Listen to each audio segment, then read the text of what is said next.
안녕하세요. 저는 서울에서 반찬 가게를 운영하면서 살고 있는 42세 여성입니다. 운명의 장난이란 말처럼 착하고 성실한 남편을 만나 결혼을 하고 남부럽지 않게 살았는데 불과 5년 만에 모든 것이 끝장나 버렸고 악몽 같은 일을 감당해야만 했습니다. 그때부터 제 인생은 나락으로 떨어져서 가시밭길을 헤치고 모진 고생을 하면서 살아야 했죠. 그 당시만 해도 깜깜한 터널 속에 들어선 것처럼 어둠밖에 보이지 않았습니다. 제 인생은 여기서 끝이 났고 더 이상 희망이 없다는 생각이 들어서 자포자기 상태에 빠졌는데 누군가의 도움으로 새로운 인생을 살게 되는 기적 같은 일을 겪게 되었는데요. 몇 년이 지난 일이지만 그 끔찍한 시간을 어떻게 견뎠는지 신기할 따름입니다. 그때의 경험으로 저는 이런 확신을 가지게 되었습니다. 인생이란 고진감래처럼 모진 고생도 언젠가는 끝이 나고 행복도 어느새 찾아오는 법이죠. 하루하루 사는 게 힘들고 지친다고 생각하는 여러분들에게 제가 어떻게 죽을 고비를 넘기고 구사일생으로 살아났는지 믿기지 않는 영화 같은 경험을 들려드리기 위해 글을 올립니다. 저희 부모님은 트럭을 몰고 다니면서 채소 파는 일을 하셨습니다. 새벽에 농산물 시장으로 나가서 각종 야채를 받아서 거래를 하는 식당에 대주셨고 오후에는 아파트나 주택가를 돌면서 주부들을 상대로 장사를 하셨어요. 부모님이 워낙 부지런하고 남을 속이는 법이 없으셨습니다. 다른 트럭이 질이 안 좋은 야채들을 싸게 팔아도 아버지도 정직하게 좋은 상품을 팔아야 한다고 하셨어요. 조금이라도 더 팔려고 손님들을 속이면 절대 안 돼. 당장은 돈 벌지 몰라도 나중에는 그것 때문에 반드시 망하게 된다. 아버지는 이런 식으로 장사를 하셔서 아버지를 믿고 오는 단골들이 많으셨죠. 아버지께서 먹고 살기 위해서 닥치는 대로 일을 해오시다가 친척의 소개로 엄마를 만나게 되셨습니다. 결혼을 한 뒤로는 중고 트럭을 사서 두 분이 같이 야채를 팔기 시작하셨어요. 그런데 두 분이 같이 일을 하니 어린 저를 맡길 곳이 마땅치 않았습니다. 유치원 종일반에 맡기면 됐지만 부모님께서 새벽 3시에 일어나서 농산물 시장에 가야 해서 유치원에 맡겨도 소용이 없었습니다. 그래서 부모님은 저를 트럭에 데리고 다니셨어요. 그래서 제게는 아버지의 트럭이 침실이었고 놀이터였죠. 부모님께서 식당에 납품을 하러 갈 때면 식당 아주머니들의 예쁨을 받곤 했어요. 아이고, 우리 이쁜 미경이 왔구나. 어린 것이 고생이 많아. 밥은 먹고 나왔니? 단골 식당에 들리면 식당 아줌마들께서 저를 아주 예뻐해 주셨어요. 제게 요구르트나 귤 같은 걸 챙겨주시면서 기특하게 바라봐 주셨죠. 그 중에서도 7년째 단골인 부부가 같이 식당을 운영하는 곳이 있었습니다. 그 식당 주인을 만나게 된 계기도 참 특별했죠. 부모님이 채소를 팔아보려고 식당마다 찾아다니면서 고정적으로 거래해보자고 부탁할 때였습니다. 사장님, 채소 거래하는 곳 없으면 저희가 싸게 드릴게요. 제일 좋은 물건만 드릴 테니까 한 번만 거래해보세요.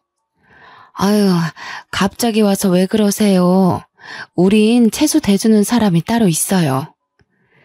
대부분의 식당은 거래처가 있다는 이유만으로 거절했는데 그 식당 주인은 첫 만남에서 흔쾌히 채소를 받겠다고 수락했습니다. 오, 안 그래도 거래처 좀 찾으려고 했는데 야채를 아주 좋은 걸로 골라오셨네. 좋아요. 계속 가지고 오세요. 주인 아저씨 말로는 시장에 직접 나가서 채소를 사고 있었다고 합니다. 마침 고정적으로 대주는 거래처를 찾고 있었는데 저희가 나타난 거죠. 아버지가 가지고 온 물건이 마음에 든 아저씨는 아침마다 시장에 가지 않고 아버지를 믿어보기로 했습니다.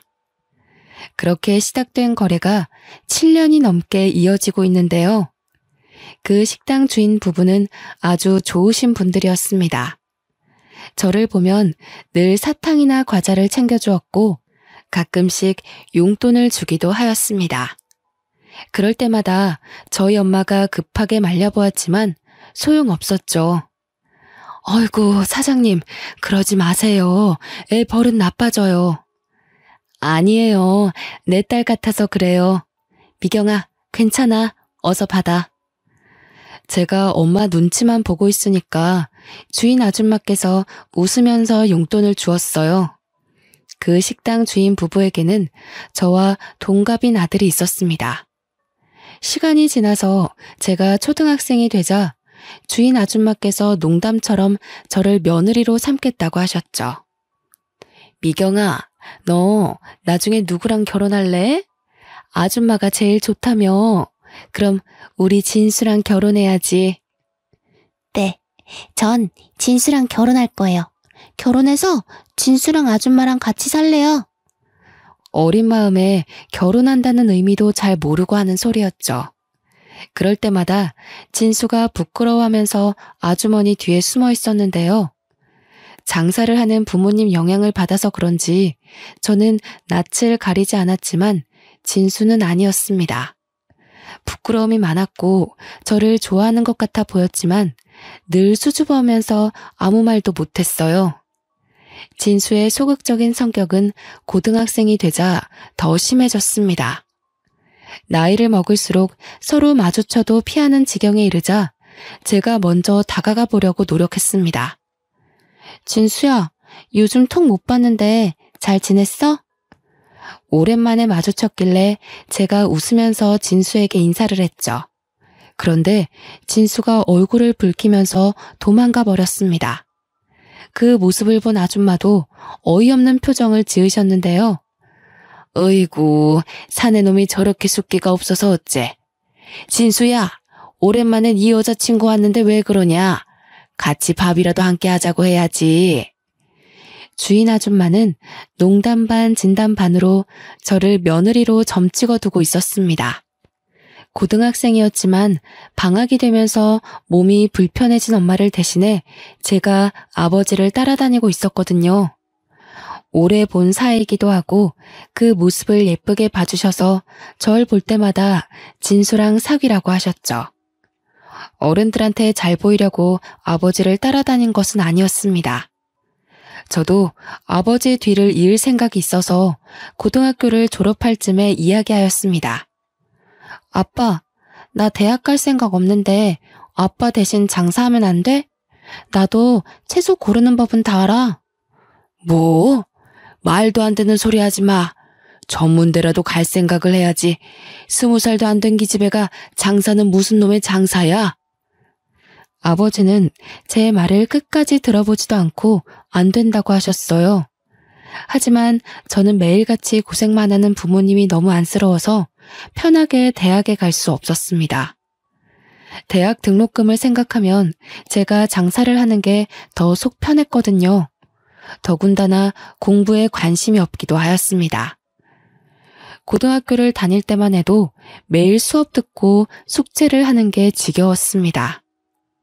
이해도 안 되는 수학 문제를 풀거나 영어 단어를 외워야 하는 것 자체가 싫었죠. 그래서 대학에 가서 그 짓을 또 몇 년간이나 하느니 운전면허를 따서 아버지 대신 장사를 해볼 생각을 했던 겁니다. 저는 몇 번이나 아버지에게 공부보다 장사가 내 적성에 맞다고 이야기했습니다. 그랬더니 결국 아버지께서 포기하시고 대학 진학 대신에 장사를 배워보라고 하셨습니다. 그래, 우선 면허부터 따라. 아버지가 한 번 했다면 장사하는 법 가르쳐 줄게. 아버지는 제가 운전면허를 쉽게 따지 못할 거라고 생각하셨나 봐요. 제가 한 번에 면허를 따버리니까 갑자기 한숨을 쉬시면서 물어보시더라고요. 미경아, 공부가 그렇게 하기 싫으니? 평소엔 책상에 앉아있지도 않더니 면허 따라고 하니까 하루 온종일 앉아있는 거 보고 놀랬다. 당연하지. 공부 말고 장사하면 누구보다 잘할 자신 있어. 그리고 아버지 몸도 안 좋잖아. 얼른 나한테 장사하는 법 알려주고 아버지도 쉬어. 얼마 전부터 아버지의 허리 디스크 증상이 악화되던 찰나였습니다. 오래 앉아있지 못하셨고 무거운 물건도 들지 못했어요. 그래서 누군가 옆에서 도와줘야 했죠. 엄마도 무릎이 좋지 않은 상태라서 저밖에 나설 사람이 없었는데요. 제가 면허도 한 번 했다고 아버지를 열심히 도와드려서 그런지 아버지께서 제 대학 이야기를 더 이상 꺼내지 않으셨습니다. 그리고 트럭으로 운전 연수를 시켜주셨죠. 아버지께 트럭 운전을 배운 지 한 달이 지나자 저 혼자 운전할 실력이 되었습니다. 아버지도 저를 믿고 운전대를 완전히 넘기셨어요. 배우는 게 빠르네. 네 말대로 넌 장사꾼 체질인 것 같다. 그치? 내가 뭐라 했어. 나 대학 가면 큰일 날 뻔했다니까. 아버지께 인정받게 되니까 신이 나서 더 적극적으로 장사를 했던 것 같습니다. 그래서 그 뒤로 아버지를 대신해서 제가 채소 장사를 하게 되었어요. 단골 식당 주인들은 모두 저를 알고 있어서 장사는 매우 수월했죠. 대부분 아주 기특하다고 칭찬을 해주셨지만 주택가를 돌다가 처음 채소를 사러 온 아주머니들은 새파랗게 어린 제가 혼자서 장사를 하는 걸 보고 놀라셨어요. 어머, 사장님이 젊으시네. 아니, 사장님이 따로 계신 건가? 아니요, 제가 주인이에요. 아버지랑 하다가 물려받았어요. 세상에, 어린 나이에 참 대단하네. 제가 어리기도 하고 여자라서 그런지 주목을 많이 받았죠. 아주머니들도 어린 여자 사장님이라 오랫동안 기억하고 있는 눈치셨어요.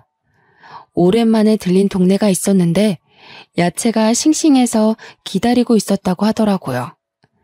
제가 그렇게 장사꾼으로 자리 잡아가는 사이에 진수는 대학교를 졸업하고 직장에 취직하게 되었어요. 어느 날 진수의 식당에 찾아갔더니 주인 아주머니께서 저를 부르시더라고요. 미경아, 잠깐만 앉아라. 내가 할 말이 있다. 주인 아주머니의 표정이 심상치 않아서 들고 온 야채 상자를 내리고 바로 식탁에 앉았습니다. 제가 실수를 한 걸까 싶었는데 아주머니께서 아주 뜻밖의 말을 꺼내셨어요. 미경이 너도 이제 25살이지? 네, 맞아요. 사귀는 남자는 있니? 아니요, 장사하느라 남자 만날 시간도 없죠. 그런데 그건 왜 물어보세요?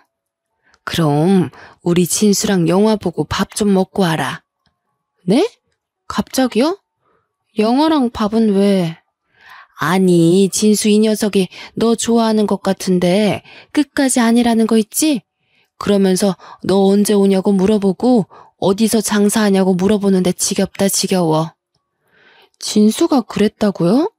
저만 보면 피하는 것 같았는데 설마요. 에이, 내가 용돈 줄 테니까 네가 영화 보러 가자고 해봐라. 진수 그 녀석 좋다고 해볼래 할 거다. 남들이 보면 당혹스럽고 이상한 상황일 수도 있었지만 저는 이번에 진지하게 만나볼까 하는 생각도 들었습니다. 오래전부터 진수에게 호감이 있었고 어릴 때만 해도 진수랑 자주 돌아다녔거든요. 근데 나이를 먹어갈수록 진수는 절 불편하게 생각하는 것 같아서 거리를 두고 있었습니다. 이제 생각해보니 진수도 절 좋아하게 돼서 쭈뼛거렸던 것 같네요. 그래서 저는 남편과 약속을 잡아서 영화를 보았고 본격적으로 연애를 시작하게 되었습니다. 정식으로 만나자는 말이 나오자 역시나 남편이 절 오랫동안 좋아하고 있었다는 말을 꺼내더라고요. 예전부터 너 좋아하고 있었는데 쑥스러워서 말 못했어. 내가 남자답게 먼저 밥이라도 먹자고 하는 거였는데 끝까지 못하겠더라. 남편은 호감을 가지고 있었지만 제게 말을 걸지 못해서 갈팡질팡하고 있었나 봅니다. 그 사실을 알고 있던 시어머니께서 다리를 놔주신 거죠. 저희들은 어릴 때부터 알고 있어서 사이가 급격하게 가까워졌습니다. 사귄 지 1년 만에 결혼 이야기가 나왔죠. 상견례 자리부터 결혼식 당일 신혼생활까지 더할 나위 없이 행복했습니다. 20년 넘게 알고 지내서 친부모나 다름이 없는 시부모님과 같이 사니 시댁살이가 아니라 제 친정에 남편이 들어와서 처가살이 하는 것 같더라고요. 제가 집안일이라도 하려고 하면 시어머니가 다가와 말린 적도 있었습니다. 아유, 방금 장사하고 들어온 애가 무슨 설거지야. 넌 가서 좀 쉬고 있어라. 설거지는 내가 하마. 아니에요, 어머님. 제가 할 테니까 어머님이 쉬세요. 네 시아버지가 보면 며느리 부려먹는다고 욕정낸다. 어서 들어가서 쉬고 있어. 여자 혼자 장사를 하는 것도 걱정을 많이 하셔서 장사도 접게 되었습니다. 시부모님의 식당 일을 돕게 됐는데 장사 일보다 수월했어요. 저를 언제나 딸같이 챙겨주시는 것은 물론 야채 파는 일보다 돈을 많이 벌었으니까요. 식당을 찾아오는 손님도 많고 정신없어서 점심 장사가 끝나고 잠깐 한가해지면 시어머니는 한사코 저를 쉬게 만드셨습니다. 시아버지도 제가 일하는 걸 볼 때마다 이렇게 말씀하셨죠. 아가, 시애미는 뒀다가 무엇에 쓰려고 그래? 그냥 시애미가 하게 둬라. 아버님, 어떻게 어머님한테 시키겠어요. 당연히 제가 해야죠. 제가 끝까지 테이블 닦는 일을 하고 있으니까 시아버지가 시어머니를 불러서 시키셨어요. 남들은 시집살이 때문에 힘들어하던데 저는 결혼 후가 훨씬 더 편했습니다. 천국에서 사는 것처럼 편하고 행복했죠. 남편도 제 속을 썩이지 않았습니다. 저밖에 모르는 가정적인 남자였거든요. 그래서 5년 동안 그 흔한 말다툼 한번 하지 않고 늘 웃으면서 지냈습니다. 그런데 꿈 같은 결혼 생활도 금방 끝이 나고 말았습니다. 하루아침에 박살나고 말았죠. 퇴근을 하던 남편이 교통사고를 당해서 허망하게 세상을 떠나버린 겁니다. 음주운전을 하던 승용차가 중앙선을 넘어와서 남편 차와 정면 충돌했다고 하더군요. 그 사고로 가해 차량 운전자도 목숨이 위태로울 정도로 크게 다쳤고 남편은 그 자리에서 사망하고 말았어요. 남편의 사망 소식을 들은 시어머니는 그 자리에서 혼절하고 마셨습니다. 애지중지 키운 외동아들이 세상을 떠나서 저보다 더한 충격을 받으신 것 같았는데요. 그런데 더 나쁜 일은 일어났습니다. 병원에서 겨우 의식을 회복한 시어머니께서 뇌졸중 증상을 보이신 것이었습니다. 말을 제대로 하지 못하고 오른쪽 편마비가 와버렸죠. 남편을 떠나보내고 정신을 추스를 겨를도 없이 시어머니까지 쓰러지자 하늘이 무너질 것 같았습니다. 하지만 저까지 정신줄을 놓고 있을 수 없었습니다. 아버님께 식당을 맡기고 저는 병원에서 숙식을 하면서 시어머니를 돌봐드렸습니다. 아버님도 식당 문 닫을 시간에 병원 앞을 찾아오셔서 제게 힘을 북돋아 주셨죠. 아가, 하늘이 무너져도 절대 용기를 잃거나 포기하면 안 된다. 같이 이겨내자. 식당 쉬는 날에도 병원에 들리셔서 제 손을 잡고 미안하다는 말을 하셨어요. 저와 시아버지는 용기를 잃지 않고 버텼지만 시어머니는 점차 힘을 잃어가고 계셨습니다. 아들을 잃은 후로 실어증에 걸린 사람처럼 말이 없었고 몸이 말을 듣지 않는 지경에 이르자 살아야겠다는 의지를 놓아버리신 것 같았죠. 결국 저희 어머님은 병원에 입원한 지 6개월 만에 돌아가시고 말았습니다. 어머님까지 돌아가시자 정말 눈물밖에 나오지 않더군요. 이제 의지할 사람이라고는 시아버지밖에 없었습니다. 그런데 시어머니 장례식을 치르고 보름이 지나자 아버님께서 놀라운 말을 꺼내셨어요. 안 사람도 죽었는데 네가 계속 내 곁에 있어봤자 뭐하냐. 너도 더 늦기 전에 재혼해라. 내가 좋은 자리를 알아놨다. 아니 아버님, 그게 무슨 말씀이세요? 재혼을 하라뇨. 저는 아버님 모시고 계속 살 거예요. 아니다. 네가 없어도 나는 혼자 잘 살 수 있다. 괜히 너까지 발목 잡혀서 과부로 지내게 할 수는 없어. 네가 재혼 안 하면 혼자 남은 며느리 끼고 사는 고약한 시애비라고 욕할 거야. 그러니까 좋은 사람 만날 준비부터 하거라. 아버님께서 적당한 재혼 자리까지 알아놓으셨다면서 고집을 피우셨어요. 저는 싫다고 했지만 시아버지가 재혼식이 놓쳐서 나중에 후회하지 말라는 말까지 꺼내셨죠. 그 설득과 호소가 한 달이나 이어져서 저도 포기했습니다. 딱 한 번만 만나봐서 아버님 마음이라도 편하게 해드리려고 했는데요. 시장에서 반찬 가게를 하는 여성의 아들을 만나보았는데 생각보다 좋은 사람이었습니다. 전 남편과 다르게 적극적이고 말주변도 화려해서 시간 가는 줄 몰랐습니다. 그렇게 몇 번의 만남을 더 가지다 보니 재혼까지 하게 되었네요. 저랑 재혼한 남편은 아내가 먼저 세상을 떠나서 혼자가 되었다고 했으니까요. 그런 점들 때문에 마음이 잘 맞아서 재혼을 결심하게 되었습니다. 그런데 그 결혼 하지 말았어야 했습니다. 막상 재혼하고 나니 제가 생각한 재혼 생활이 아니었거든요. 시댁살이하게 된 첫날 어머님께서 저를 보자마자 식당 이야기를 꺼내셨습니다. 이혼 전에 식당에서 일해봤다며? 반찬이나 음식은 잘하겠구나. 네, 웬만한 건 돌아가신 시어머니께 다 배웠어요.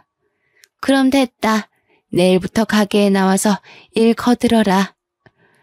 재혼한 뒤에 만난 시어머니는 다짜고짜 자기가 운영하는 가게에서 일을 시켰습니다. 시어머니가 반찬 가게를 하니 며느리가 돕는 건 당연한 일이었지만 시어머니가 저를 대하는 태도가 남달랐습니다. 며느리가 아니라 식모를 대하는 것 같더라고요. 게다가 시어머니는 힘든 일이 생기면 무조건 저를 불렀습니다.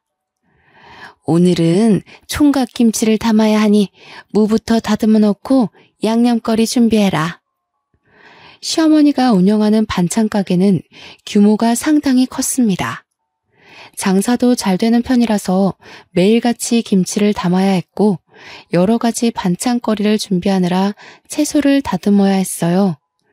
힘이 들어서 잠깐 쉬기라도 하면 시어머니는 금세 다른 일거리를 가져오셨습니다. 아니, 지금 퍼즐로 앉아서 뭐 하는 거야? 손님들 오기 전에 반찬들 담아서 포장해 놓으라고.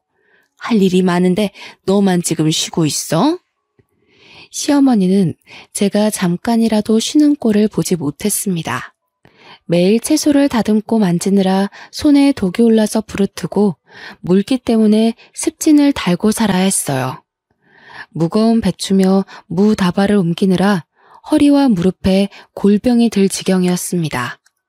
어떤 날은 종일 쪼그리고 앉아서 일을 하다 일어서는데 하늘이 노랗게 보이면서 현기증이 일어나서 쓰러질 뻔했죠. 병원에 가봤더니 빈혈이 아주 심하다고 했습니다. 너무 과로하시는 것 같아요. 적당히 쉬어줘야 몸이 버팁니다. 며칠 동안 푹 쉬셔야 할 컨디션이에요. 지금 쉬면 안 돼요. 가게가 한참 바쁠 때라. 이 몸 상태로 일을 하시겠다고요? 의사는 걱정을 했지만 쉴 형편이 되지 않았습니다. 제가 몸이 좋지 않다고 말해보았지만 시어머니께서 갑자기 일하시는 아주머니들을 전부 다 내보내는 거 있죠? 아주머니들이 갑자기 그만두게 되었다며 저한테 작별 인사를 하는데 눈앞이 아찔해지고 말았습니다. 그래서 아주머니에게 인사할 겨를도 없이 곧장 어머님께가 하소연했는데요. 어머니, 아주머니들 전부 다 내보내면 일은 누가 해요? 그러자 시어머니께서 어이없는 표정으로 저를 내려다보시더군요. 누가 하기는 누가 해? 네가 해야지. 멀쩡한 일꾼 놔두고 왜 돈 아깝게 사람을 쓰니? 안 그래도 자르려고 했는데 네가 하도 엄살 피우길래 며칠 더 데리고 있었던 거다. 그 말을 듣는 순간 정말 기가 막혀서 예의 차릴 생각도 들지 않았습니다. 그래서 평소랑 다르게 버럭 소리를 지르고 말았죠. 어머님, 정말 너무하세요. 가게 시작한 후로 빈혈도 심해지고 허리도 안 좋아서 쉬어야 한다고 했잖아요. 그런데 갑자기 이러시는 게 어디 있어요? 원래 의사들 말은 믿을 게 못 된다. 돈이나 벌려고 멀쩡한 사람 환자로 만드는 것들이야. 딱 봐도 아파 보이지도 않더만. 왜 엄살이야? 잔말 말고 어서 시킨 일이나 해. 시어머니는 제가 아프고 힘들어서 죽을 것 같다고 해도 꾀병 부리지 말라고 하셨습니다. 그래서 혼자서 산더미처럼 쌓인 야채를 다듬고 양념을 해서 장사 준비를 해야 했죠. 아침 일찍 가게 문을 열고 채소를 다듬을 때마다 눈물이 저절로 쏟아졌고 시아버지 생각이 절로 들었습니다. 결국 참지 못하고 시아버지께 전화드린 적도 있었는데요. 얘야, 많이 힘들지? 그래, 얼마나 고생이 많겠니? 그렇지만 여자들 시집살이가 원래 그런 거야. 참고 견디거라. 그리고 이제부터 나한테 전화하지 말거라. 내가 네 치납이면 어찌해주겠는데 나도 남의 집 사정 끼어들 수도 없다. 기댈 곳이 시아버지뿐이라서 연락한 건데 이렇게 차갑게 나오시다뇨. 제가 자주 연락드려서 그런 거냐고 조금만 전화하겠다고 사정해도 아버님은 차가우셨습니다. 그리고 며칠 뒤에 다시 전화를 해봤지만 없는 번호라는 안내 멘트가 나오더군요. 아버님께서 아예 전화번호도 바꾸고 저와 연락을 끊어버린 겁니다. 혹시나 하는 마음에 시아버지가 운영하던 식당에 찾아가 봤는데 주인이 바뀌었더라고요. 시아버지는 저 몰래 식당을 처분하신 것 같았습니다. 아버님과도 인연이 끊어졌다고 생각하니 기운이 쭉 빠졌습니다. 이제 별 방법도 없었죠. 시어머니의 구박을 억지로 견디면서 살아야 했는데요. 그러다 남편이 제게 거짓말을 했다는 사실을 알게 되었습니다. 남편의 전처가 갑자기 세상을 떠난 걸로 알고 있는데 그게 아니었어요. 남편은 전처와 이혼을 하고 갈라섰던 것이었습니다. 시어머니와 남편이 둘이 속닥거리는 소리를 듣고 잠자리에 들기 전에 남편에게 물었죠. 당신 나한테 거짓말한 거 있지? 전처랑은 사별한 거라면서 아까 어머님이랑 한 이야기는 도대체 뭐야? 뭐? 설마 몰래 엿들은 거야? 이제 와서 그게 무슨 상관이야? 사별한 거나 이혼한 거나 매한가지 아니야? 그게 어떻게 똑같아? 왜 이혼한 건데? 이상한 이유로 이혼한 거야? 나한테 왜 거짓말한 건데? 이상한 이유로 이혼한 거 아니야. 사실대로 말하면 왜 이혼했는지 물을 거잖아. 그래서 그냥 전처가 죽었다고 한 거야. 아니, 그러니까 왜 이혼한 거냐고. 좋게 말할 때 이야기해. 어머님까지 다 깨우기 전에. 제가 끝까지 물고 늘어지니까 남편이 전처가 바람이 나서 갈라선 거라고 이야기했어요. 그런데 재혼을 할 때 그런 사정을 구구절절 설명하기 귀찮아서 거짓말한 거라고 하더군요. 하지만 남편의 거짓말은 여기서 끝난 게 아니었습니다. 남편이 그동안 사업을 한다고 했지만 알고 보니 백수 건달이었죠. 제게 주는 생활비도 날마다 시어머니를 통해서 돈을 타오던 것이었습니다. 남편이 평소처럼 출근한다고 해놓고 나갔는데 핸드폰을 놔두고 갔길래 급히 남편을 따라간 적이 있었습니다.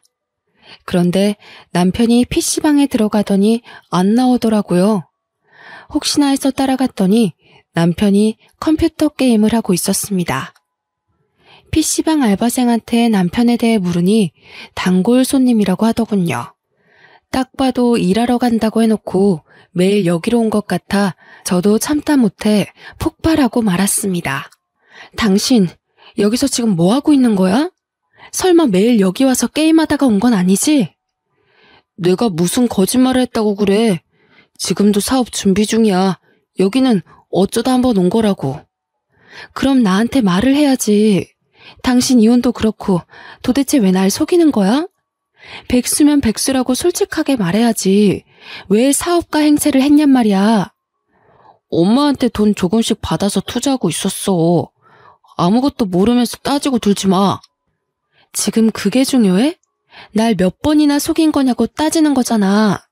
당신 이거 말고 속인 거 있어? 좋게 말할 때 다 불어. 아이고, 그래. 나 백수라고 다 떠들고 다녀라. 동네 사람들 다 알겠다. 나 백수라고 소문내서 속이 시원하냐? 조금만 기다려봐. 곧 준비하고 있는 사업 대박나면 너 같은 것도 얄짤 없으니까. 남편이 저한테 삿대질을 하면서 오히려 큰 소리를 치길래 저도 목소리를 높였죠. 결국 알바생에게 쫓겨나고 집으로 돌아왔지만 남편은 나아지지 않았습니다. 1년이 지나도록 남편이 준비한다는 사업은 시작도 하지 못했는데요. 하지만 저는 매일 뼈 빠지게 고생하느라 날이 갈수록 삐쩍 말라가고 있었습니다. 제가 녹초가 되도록 몇 사람 몫의 일을 해낸 덕분에 시어머니는 시장을 벗어나서 건물의 1층에 반찬 가게를 열게 됐네요. 그러던 와중 단골 손님까지 생겨서 단체 주문을 받게 되었습니다. 저희 가게의 단골 손님 중에 부잣집 사모님들이 몇 분 계셨는데 김장철이 되자 사모님들이 단체로 자기들 김장을 시어머니에게 부탁한 겁니다. 무려 70포기의 김장을 해달라는 것이었죠. 시어머니는 그 주문을 기다렸다는 듯이 덥석 받아버렸습니다. 저는 당연히 아줌마들 몇 명을 동원해서 김장할 줄 알았는데 그게 아니었습니다. 갑자기 아무도 없는 가게에 저를 부르더니 김장 이야기를 꺼내더라고요. 김장 70포기 해달라고 주문이 들어왔거든. 내일 아침에 트럭 한 대가 올 거다. 배추랑 무 싣고 오는 트럭이니까 그 트럭 오자마자 바로 시작하거라. 어머님, 설마 그 많은 김장을 저 혼자 하라는 건 아니죠? 설마 하는 마음에 물어보았지만 제 불길한 예감은 맞았습니다. 시어머니는 아주 당연하다는 듯이 고개를 끄덕이고 있더군요. 김장 70포기 정도는 너 혼자 충분하잖아. 당연하게 사람 불러달라고 하고 있니?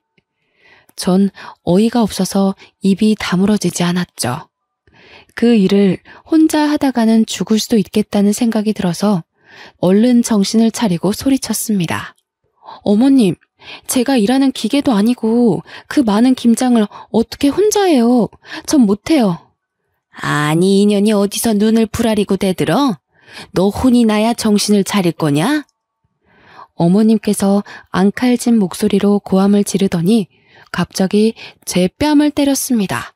그 뺨을 맞는 순간 제 정신도 번쩍 들었죠. 왜? 이제 정신이 좀 드냐? 어느 집안 며느리가 시어머니한테 대들어? 한 번만 더 대들었다간 다리를 분질러 버릴 거야. 기가 막히고 분했지만 충격을 너무 심하게 받아서 눈물조차 나오지 않았습니다. 마음 같아서는 당장 짐 싸들고 친정으로 가고 싶었지만 그럴 수도 없었죠. 부모님 두 분 다 건강이 좋지 못해서 병원에 계셨기 때문입니다. 아무리 힘들어도 몸이 아픈 부모님께 상처를 주고 싶지 않았습니다. 그래서 몰래 눈물을 흘리며 잠도 자지 못하고 밤을 지새웠는데요. 다음 날이 되자 김장거리를 실은 트럭이 왔습니다. 날씨는 거의 한겨울처럼 매서운 바람이 불었죠. 저는 꽁꽁 언 손을 입김으로 불어가면서 배추를 다듬기 시작했습니다. 그런데 아무리 해도 끝이 보이지 않더군요. 이를 악물고 부지런히 손을 놀려봐도 배추가 줄어들지 않았습니다.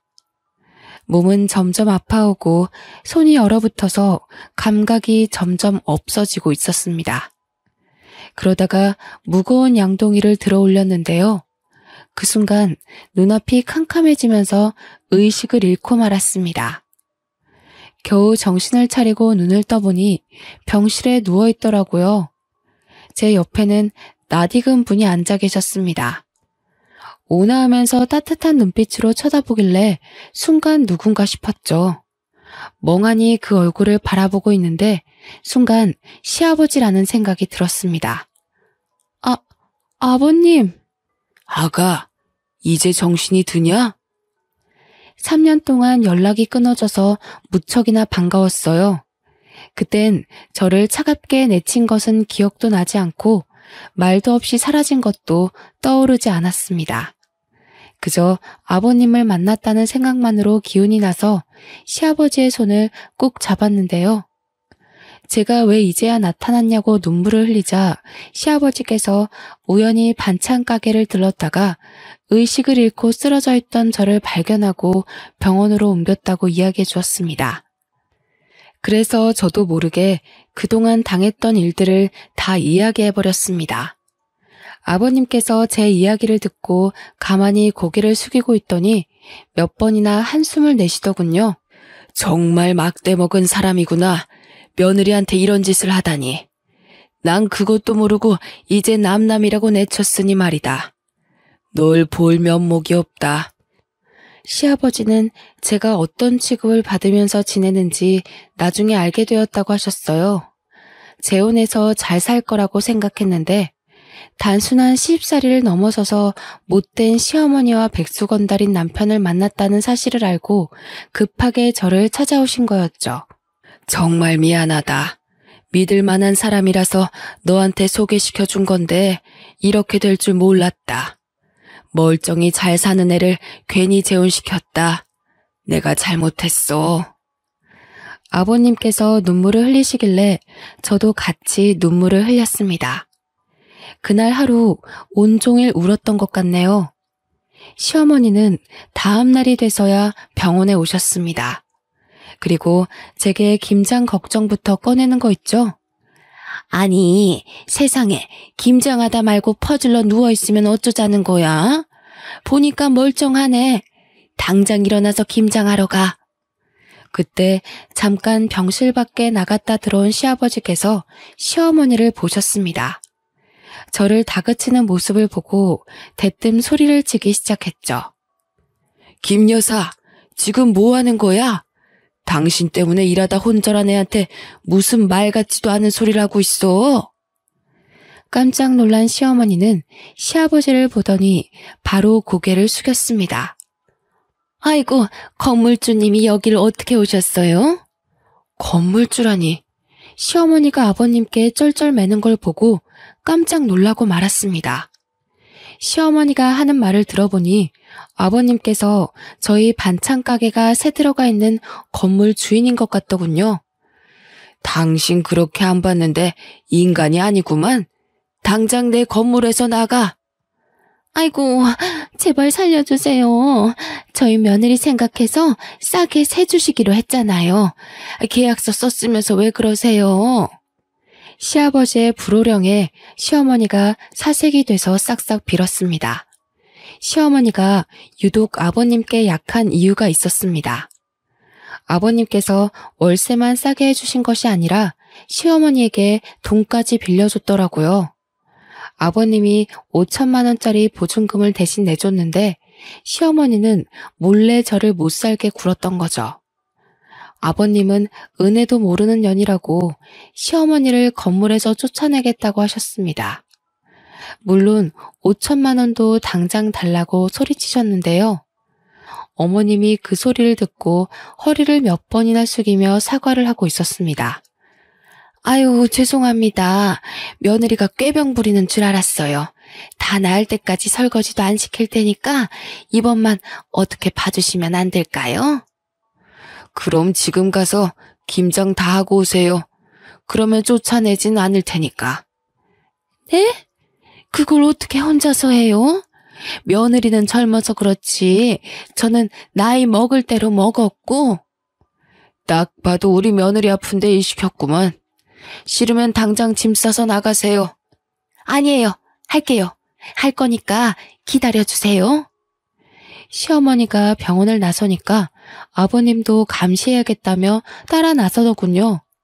시어머니는 시아버지의 감시하에 혼자서 70포기의 김장을 담아야 했습니다. 몸살이 나서 사흘 동안 알아누웠다는 말을 전해 듣고 어찌나 속이 시원하던지요. 게다가 다시 병문안을 온 시아버지께서 충격적인 소식을 이야기해 주셨습니다. 내가 3년 만에 널 찾아온 이유가 있다. 나한테 남은 시간이 별로 없어서 유언이라도 남기고 싶었어. 유언이라뇨. 도대체 그게 무슨 말씀이세요? 한 달 전에 시한부 판정을 받았다. 몇 개월 안에 죽을 거라고 하니까 너밖에 생각나지 않더라. 네가 힘들게 살고 있다는 사실도 늘 마음에 걸렸는데 잘된 일이지. 제가 놀라서 얼굴이 새하얗게 질렸는데도 아버님께서 태연하게 웃어 보이셨습니다. 시아버지는 저와 연락을 끊은 뒤에 식당을 처분하고 30년 넘게 모은 재산을 모두 털어서 건물을 사셨다고 했어요. 그 뒤로도 계속해서 쉬지 않고 일을 했는데 전부터 피곤하고 몸이 좋지 않았다고 합니다. 하지만 나이가 들면서 생기는 자연스러운 현상이라고 생각하고 별 생각 없이 넘겼다고 하죠. 어느 순간 숨쉬기가 어렵고 기침이 갑자기 나는 일이 많아진 것도 모자라 얼마 전에는 피를 토하셨다고 해요. 그래서 병원에 가보니 폐암 말기 판정을 받았다고 합니다. 수명이 길어야 1년 정도밖에 안 남았다는 말을 듣고 아버님께서 모든 걸 내려놓고 절 찾아오셨습니다. 어차피 내가 죽으면 나한테 남은 재산 너한테 주려고 했다. 내가 낳은 자식은 아니지만 널 생각하면 늘 애틋해. 친딸처럼 내 곁에 두고 오순도순 지내는 거였는데 왜 결혼을 시켰을까 후회만 가득하구나. 아가, 진심으로 미안하다. 아버님이 저를 이렇게까지 특별하게 생각할 줄은 몰랐습니다. 게다가 아버님께서 충격적인 소식을 한 가지 더 알려주셨습니다. 바로 남편이 저 몰래 내연녀를 만나고 있다는 사실이었죠. 사업을 준비한다는 건 새빨간 거짓말이었고 시어머니께 탄 돈으로 내연녀와 동거를 하고 있었던 것입니다. 시어머니도 그런 사실을 알고 있었지만 저를 며느리가 아니라 그냥 막 부려먹는 식모 정도로 생각하고 있어서 아까우셨나 봅니다. 행여나 이혼해서 노예 하나 사라질까봐 입 다물고 있었던 거죠. 제가 그 사실을 전해 듣고 시어머니를 찾아가 따지니 어머님이 그제서야 제게 사과의 말을 건넸습니다. 얘야, 누구나 실수하는 법이야. 어쩌다 너한테 못할 짓 했지만 한 번만 용서해다오. 나까지 널 속이고 있어서 미안하다. 아니, 내가 말하려고 했는데 우리 아들이 또 이혼할까봐 그랬어. 좀 이해해다오. 시어머니는 엎드려서 남편의 잘못을 용서해달라고 빌었지만 그것 역시 거짓말이란 사실을 아주 잘 알고 있었습니다. 그래서 저는 법의 힘을 빌려서 그동안 제가 당한 만큼의 대가를 받아냈어요. 전 시부에게 빌렸던 5천만 원과 남편의 바람에 의한 이혼 소송까지 진행해서 시댁은 총 7천만 원을 뱉었어야 했는데요. 돈이 없으니 대신 위자료로 일단 반찬 가게를 준다고 하길래 반찬 가게를 제가 가져올 수 있었습니다. 물론 철저하게 남은 돈은 분할 납부받기로 약속했고요. 그리고 시아버지 덕분에 건물주가 되었지만 반찬 가게는 직접 운영하고 있을 생각입니다.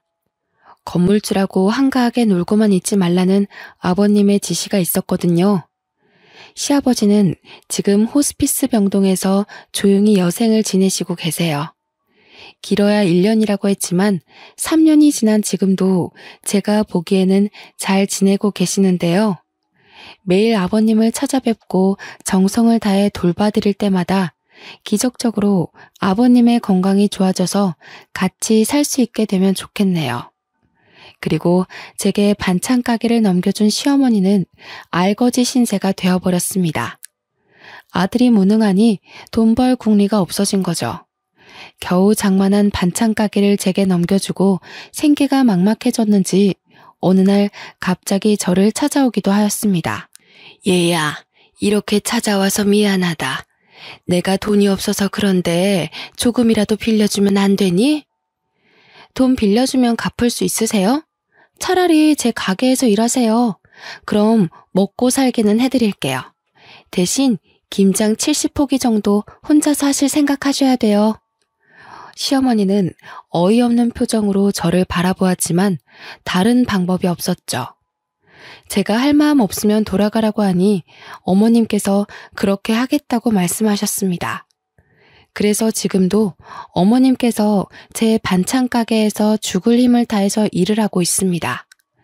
남들이 보면 정말 못된 며느리, 인성 쓰레기인 여자라고 욕할지도 모릅니다. 소문이 어떻게 흐르는지 몰라도 동네 사람들이 저를 흉보고 있더라고요. 그래서 제가 직접 가서 그동안 제가 어떤 수모를 겪었는지 전부 다 이야기해 주었습니다. 그 뒤로 동네 사람들이 어머님을 보는 눈빛이 달라졌습니다. 어머님도 그 사실을 눈치챘는지 어느 날은 모자를 푹 눌러 쓰고 오시더군요. 실컷 복수해서 그럴까요? 이제는 어머님한테 연민만 남아 있습니다. 골골대면서 일하시는 게 다 보여서 조금씩 할 일을 줄여드리고 있죠. 어머님이 아예 쓰러지실 때까지 일을 시키면 저도 똑같은 여자가 될 테니까요. 시어머니도 고마웠는지 웬일로 집에서 반찬을 만들어서 제게 준 적도 있습니다. 시댁살이 할 때 맛있게 먹던 반찬을 기억하고 계셨나 봐요. 그 반찬이랑 밥을 먹고 있으니 기분이 이상하네요. 역시 사람은 오래 살고 볼 일입니다. 여러분은 제 사연 어떻게 들으셨나요? 저보다 더 힘들게 사신 분들도 계실 테지만 아픔을 견뎌낸 이야기를 공유하고 싶어서 이렇게 사연 글을 보내봅니다. 여러분들은 부디 이런 아픔 없이 무던한 인생을 보내시길 바랍니다. 감사합니다.